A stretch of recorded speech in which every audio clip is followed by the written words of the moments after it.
Hey guys, welcome back to the BuzWeaver channel, and in our top stories today from the Daily Mail, Hunter Biden indicted on 3 felony charges for lying about being on drugs when he bought a gun. Ladies and gentlemen, let's get straight to the point. So what we do here on the BuzWeaver channel, if you are new here, welcome. We take the difficult, we take the complicated, we take the confusion, we take the tumult, and we narrow it down. The media framing, the Establishment Uni-party narrative driving, and we make it as simple as possible. So what we have here, ladies and gentlemen, as we have mentioned, even with Donald Trump, an indictment does not mean guilt. And, of course, this was a very convenient way for the establishment to allow an indictment because, of course, this is the least related incident to his father, Joe Biden. So there's things going on in the background, ladies and gentlemen. Hunter Biden faces up to 25 years in prison after being indicted on 3 felony charges for lying about his crack cocaine addiction when buying a gun, as opposed to all the other recorded crimes on his laptop and business dealings involving his father, which are a distraction, or this is a distraction from that at the moment.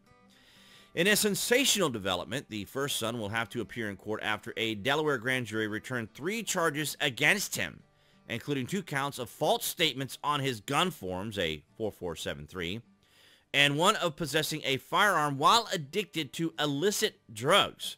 So this has been going on this whole time while the media continued to deny that there was any criminal involvement involving Hunter Biden, particularly on his laptop.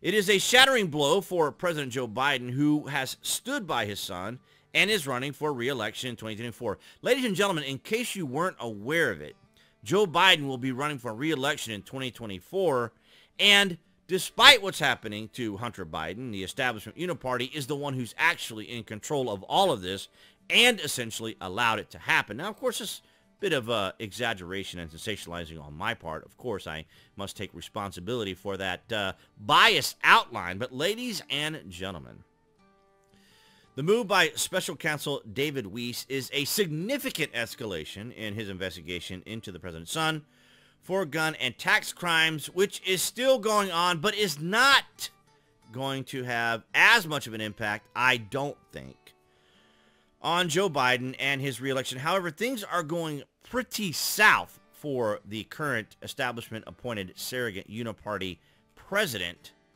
And it's going to be interesting because we've seen Kamala Harris kind of take on a few little roles, these presidential type roles, as we saw her out in Asia, as well as at 9/11, which is really not going over well for Joe Biden, having not appeared in New York. The first president since 9/11 who did not appear or come to the event to recognize the events of 9/11 in New York. So things could be moving in the background, ladies and gentlemen, as far as whether or not Joe Biden will even be on the ticket in 2024. But let's see how the mainstream media is covering. Now, of course, I've already talked about all the particular indictments, or the indictment that is actually going on. So we're just going to go straight to the chase of what NBC News is trying to say about this when it comes to what they want to say. The case is being overseen by Special Counsel David Weiss, who also headed the investigation.